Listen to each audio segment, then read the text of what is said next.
Welcome back. We have a health alert to tell you about. It was once one of the most common causes of cancer death for women here in the U.S., but the American Cancer Society says the cervical cancer death rate has dropped thanks to prevention and screening. Today, Mandy Gaither goes over new updates to screening guidelines.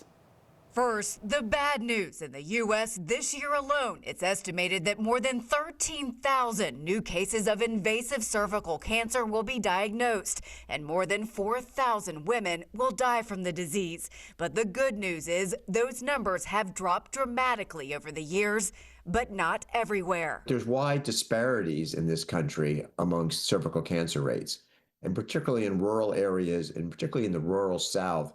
We continue to see many women presenting to physicians with advanced cervical cancer. That's why the American Cancer Society is releasing these new guidelines today for cervical cancer screening aimed at reducing deaths from the disease. While the traditional method of a pap smear every 5 years remains the preferred screening method, there's now an acceptable option for women at average risk who don't want a pelvic exam. Taking one of 2 FDA-approved self-collection tests is now recommended every 3 years, as long as the results are negative through age 65. We know particularly if it's difficult in making an appointment, some women may have privacy concerns initially. So we do think having the ability to have FDA-approved tests every 3 years for self-collection is a wonderful other option. For women older than age 65 who have had adequate prior screening and not otherwise at high risk, screening is no longer recommended by the organization. If you're at higher risk because you have HIV disease,